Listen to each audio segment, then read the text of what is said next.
Bismillahirrahmanirrahim. Assalamualaikum warahmatullahi wabarakatuh.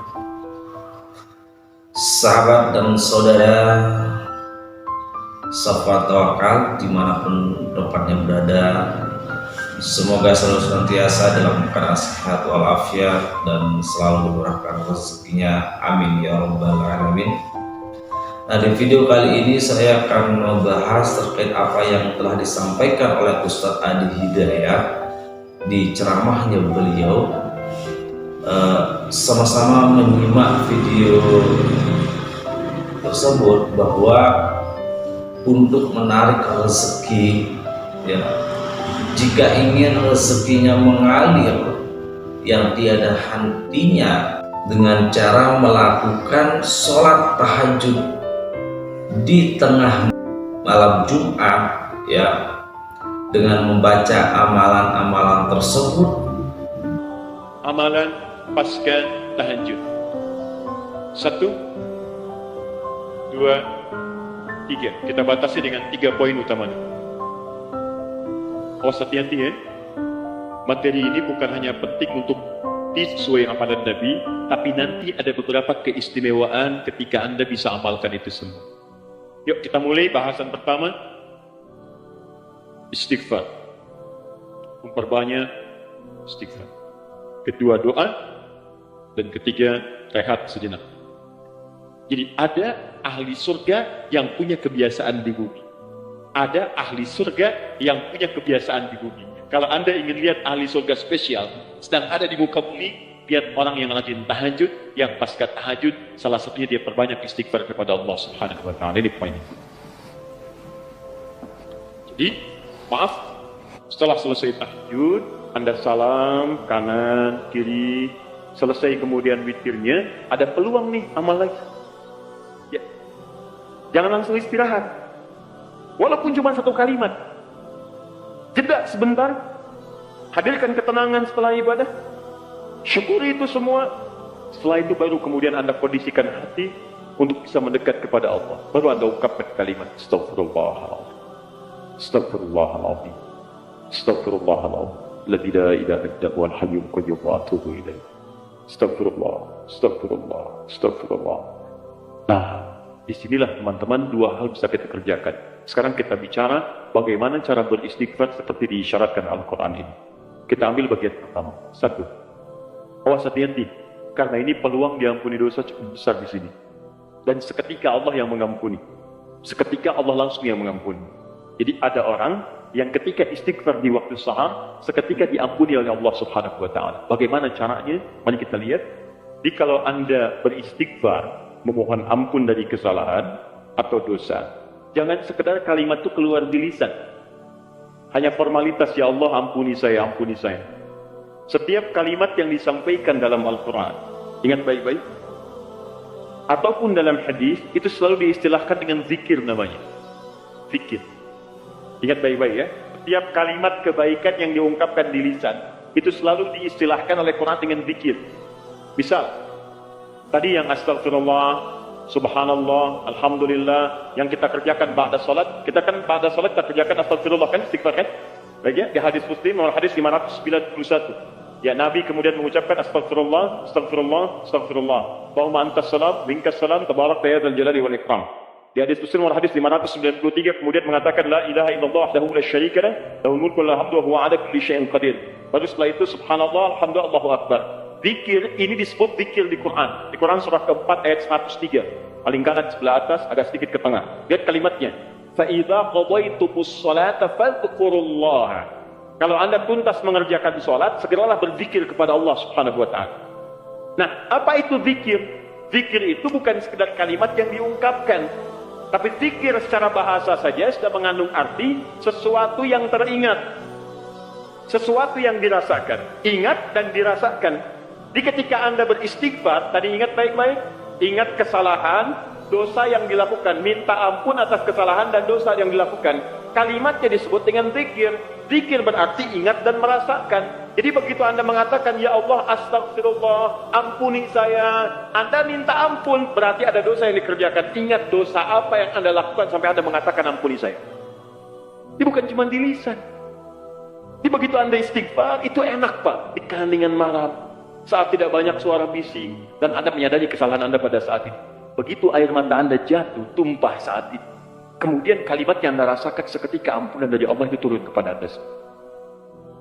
Itu yang pertama mesti Anda lakukan. Jadi begitu selesai tahajud, ingat-ingat, perbanyak istighfar. Hatinya nyaman. Setelah ketenangan itu ada, saya agak cepat, baru masuk ke nomor 2. Apa nomor 2 itu? Ini yang saya maksudkan. Awas kalimatnya, hati-hati. Memperbanyak doa kepada Allah Subhanahu wa Ta'ala. Dan inilah doa yang paling cepat diijabah diantaranya oleh Allah Subhanahu wa Ta'ala. Doa yang dipanjatkan di keheningan akhir sepertiga malam, menjelang fajar, dalam keadaan pasca istighfar, bahkan langsung dikatakan di hadis qudsi, jika Anda meminta, maka tidak akan pernah ditolak. Siapa yang meminta, aku berikan. Siapa yang berdoa, aku kabulkan. Siapa yang istighfar, man istaghfara li ghafartu lah, aku ampuni semua dosa-dosanya. Aku ampuni semua dosa-dosanya. Anda bayangkan. Nah, setelah itu, dosa diampuni, tenang ada, tinggal Anda memohon kepada Allah. Siapa yang meminta, aku berikan. Siapa yang berdoa, aku kabulkan. Itu janji Allah di hadis qudsi. Dan hadis qudsi ini diriwayatkan langsung oleh 30 orang sahabat senior di tabaqah pertama, tingkat pertamanya. Dia yang menerima dari Nabi itu hampir semua sahabat yang senior, 30 orang. Anda minta tuh di kesempatan. Mungkin inilah waktu yang doa-doa Anda yang dulu itu mungkin belum terkabul. Anda diminta berada di waktu itu. Kalau sudah diberikan waktunya Anda tidak minta, Anda butuh waktu apa lagi? Ayo, yang katanya mohon kepada Allah minta keturunan terbaik, rizki terbaik, pasangan terbaik, ya perilaku yang baik, waktu ini. Nah, apa doa diantara yang dimohonkan? Ini saya tunjukkan, ada di Abu Daud, nomor hadis 1427. Kemudian di At-Tirmidzi, nomor hadis 3566. 3566. Imam At-Tirmidzi diantara yang mendawamkan malamnya tahajud. Bahkan berdoa, terus istighfar, sampai buta matanya. Ya, orang bertanya, Syekh lima hakadha, kenapa Anda masih seperti ini? Dia imam besar, ahli tahajud, ahli Quran, menulis juga Al-Jami' As-Sahih, jadi kenal dengan Sunan At-Tirmidzi, ahli hadis juga, tapi di akhir hidupnya banyak menangis sampai buta matanya. Ditanya kenapa sampai begini? Kata beliau, saya khawatir dan takut ketika diwafatkan dan menghadap kepada Allah, belum cukup bekal saya dipandang oleh Allah Subhanahu wa Ta'ala. Ada seorang imam sampai menangis mata buta. Ditanya kenapa? Takut saat pulang bekal belum cukup. Ya, coba lihat kita, imam bukan, makmum kadang-kadang, cita-cita masuk surga, surganya Firdaus bersama Nabi lagi. Berapa amalannya dibandingkan dengan orang-orang soleh terdahulu? Paham? Baik. Kemudian ada juga di An-Nasa'i. Kalau At-Tirmidzi nama aslinya bukan At-Tirmidzi, nama aslinya Muhammad. Muhammad tinggal di Tirmidz, dikenal dengan At-Tirmidzi. Beliau hafal 500.000 hadis. Ya, dan hafalnya lancar sekali, ringan mengucapkan, lunak menyebutkan. Sampai kata Syekhul Islam Ibnu Qayyim Al-Jauziyah mengatakan, kalau dulu ada Nabi Daud bisa melunakkan besi dengan tangannya, maka ini Abu Daud bisa melunakkan hadis dengan lisannya. Baik, tadi At-Tirmidzi sudah. An-Nasa'i nomor hadis 1747. 1747. Kemudian Ibnu Majah, An-Nasa'i ini muridnya juga Imam Asy-Syafi'i, yang pernah belajar kepada Imam Asy-Syafi'i. Kemudian Ibnu Majah nomor hadis 1168. Semua hadis yang diriwayatkan oleh para imam ini sumbernya dari seorang sahabat, menantu Nabi sallallahu alaihi wasallam, yang juga sering dibangunkan oleh Nabi sallallahu alaihi wasallam untuk menunaikan salat malamnya, yaitu sahabat Ali bin Abi Thalib radhiyallahu taala anhu. Apa di antara doanya? Allahumma inni a'udzu biridhaka. Ya, Ali bin Abi Thalib mengajarkan doa dari Nabi sallallahu alaihi wasallam setelah kemudian tahajud. Setelah beristighfar kepada Allah, lalu doa pertama yang disampaikan bukan doa permintaan lain-lain dulu, tahan dulu yang lainnya. Tapi yang didahulukan yang ini, ya Allah, Allahumma inni a'udzubika biridhaka min sakhatik. Ya Allah, saya berlindung kepadamu dengan mengharap ridhamu. Jauhkan saya, ya Allah, jauhkan saya dari segala apa yang engkau murkai. Di antara makna ridha, kalau sudah datang dari Allah, maka mengabulkan semua doa-doa yang dimohonkan. Ridha itu maknanya 3. Mengabulkan doa yang dimohonkan, mengampuni dosa yang pernah berlangsung dalam kehidupan, dan yang ketiga memberikan solusi dari semua persoalan yang Anda hadapi dalam kehidupan. Baik, teruskan. Wa bimu'afatika min 'uqubatik. Wa bimu'afatika, dan hamba berlindung kepadamu ya Rabb dengan segala penjagaan dan pemaafanmu. Mu'afah itu adalah sifat penjagaan dan pemberian maaf. Anda dijaga oleh security, terjaga, nyaman Anda. Anak dijaga orang tua, nikmat, nyaman. Tapi apakah selamanya bersama security? Tidak. Selamanya bersama orang tua, mungkin terpisah. Kalau Anda titipkan diri Anda kepada Allah, maka siapa yang bisa mengganggu Anda dalam kehidupan? Maka Anda bermohon kepada Allah, ya Allah, tolong jaga hamba ya Allah. Dan kalau salah, tolong maafkan hamba. Dan yang lebih hamba mohonkan, tolong jaga hamba dari batik, dari hukuman-hukuman. Nah, hukuman dunia dan siksa akhirat itu disebut dengan uqubat. Maka Anda bermohon kepada Allah, ya Allah, kalau ada perilaku saya yang tidak baik, yang bisa menghadirkan percepatan hukuman di dunia, mohon lindungi saya. Lindungi saya, Allah. Karena Anda tidak tahu sedang mengerjakan apa yang mungkin Allah murka dengan Anda. Dan kalau ada jalan kembali saya, yang berpotensi menghadirkan hukuman apa di akhirat, mohon lindungi saya, jaga saya dan maafkan kesalahan saya. Karena kalau cuma dijaga nggak ada pemaafan, masuk juga ke situ. Tapi ketika Anda dimaafkan dari kesalahan-kesalahan Anda, dijaga oleh Allah ketika saat itu, maka nikmat yang Anda peroleh pada saat itu. Paham ya? Nah, maka ini kalimat setelah itu Anda puji Allah. La ukhsi sana'an 'alaik. Ya Allah, saya tak mampu menghitung kebaikan, kemuliaan dan pujian darimu. Karena itu pujian yang disampaikan karena kebaikan berlimpah yang tak terukur, yang tidak terukur. Seakan-akan Anda katakan, ya Allah, Engkau sudah banyak berbuat baik kepada saya, ya Allah. Saya nggak bisa menghitung, ya Allah. Saya nggak bisa menghitung. Anta kama asraita ala nafsik, hitungannya sesuai dengan apa yang kau hitung saja. Saya tak mampu menghitung. Tapi mohon ya Allah, di balik segala kebaikan yang tak terhitung itu, saya minta kepadamu ya Allah, tolong jaga saya ya Allah dari segala hukumanmu, dan tolong ridhoi saya dan jaga saya ya Allah dari segala hal-hal yang mengundang murka. Itu yang paling penting. Sejak saat itu, insya Allah Anda akan dijaga dalam kehidupan harian Anda. Setelah itu silahkan bebas mau minta masalah dunia. Ya Allah, besok saya mau ujian, ya Allah, mohon mudahkan ya Rabb. Yang ketiga, ingat setelah tadi istighfar, kemudian berdoa. Setelah itu rehat sejenak untuk persiapan subuh. Jadi begitu sudah istirahat sejenak, nanti begitu subuh segar kembali kita. Segar, enak, nyaman. Begitu Allahu Akbar, subuh sudah siap. Ya, kalau wudu batal, perbaiki wudu. Kalau tidak, kita sudah dalam keadaan tenang. Boleh. Sandaran.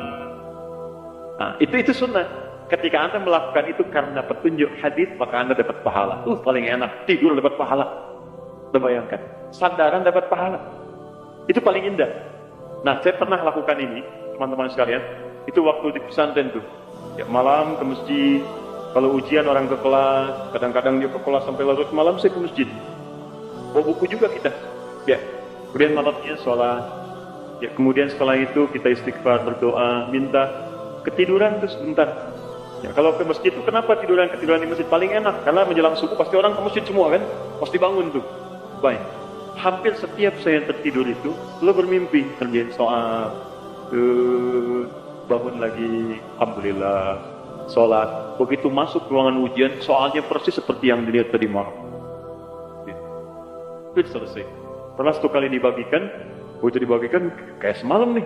Ya, saya isiin aja tuh. Begitu selesai bagikan, saya selesai mengerjakan ini.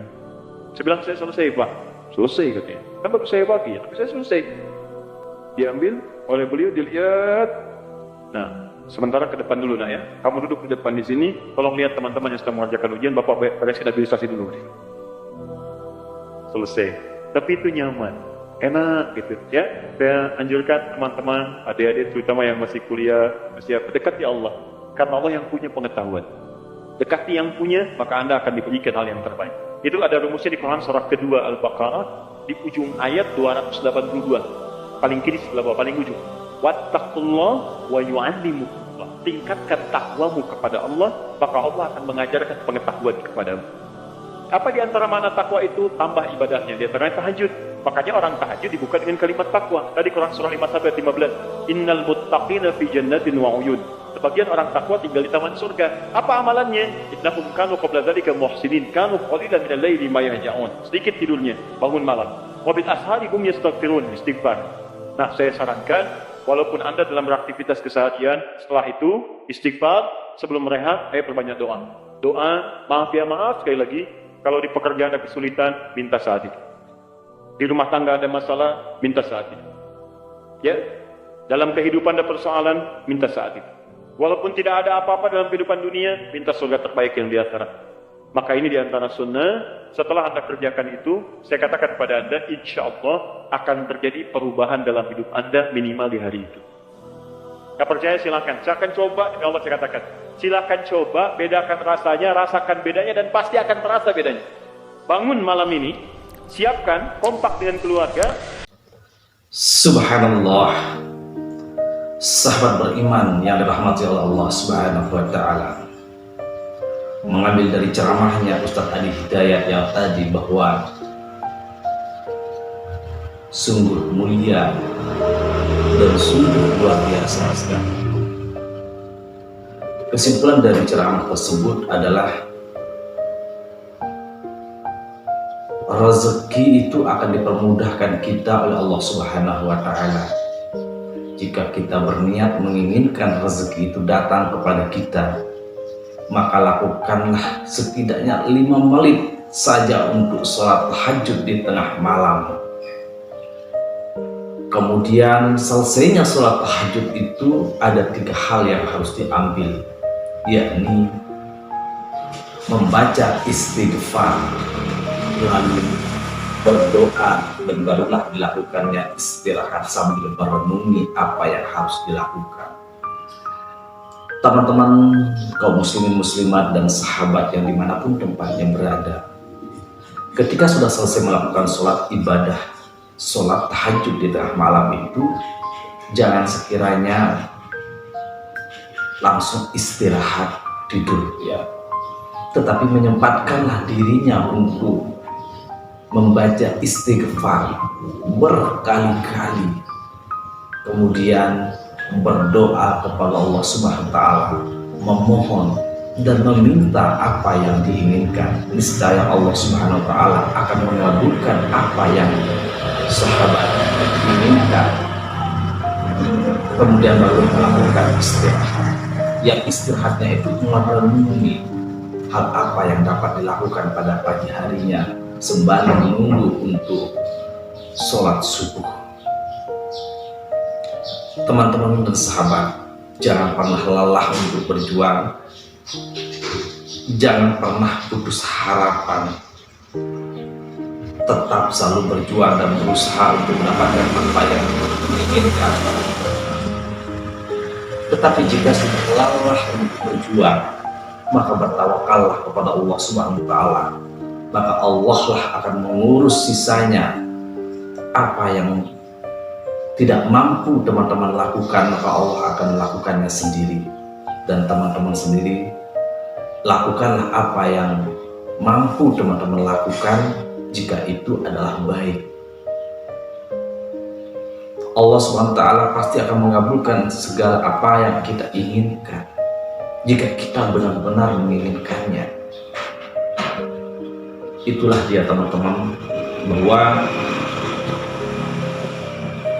kalau teman-teman sudah lelah dan capek untuk berusaha dan berjuang mencari rezeki itu, maka kembalikanlah dirinya kepada Allah Subhanahu wa Ta'ala. Memohonlah kepada Allah, meminta kepadanya. Meminta jangan kecil-kecil, kalau bisa ya sebesar-besarnya minta. Allah Subhanahu wa Ta'ala pasti akan mengabulkannya. Itulah kesimpulan daripada tausiah yang disampaikan oleh Ustadz Adi Hidayat. Semoga video ini bermanfaat untuk kita semua. Wabillahi taufiq wal hidayah. Wassalamualaikum warahmatullahi wabarakatuh.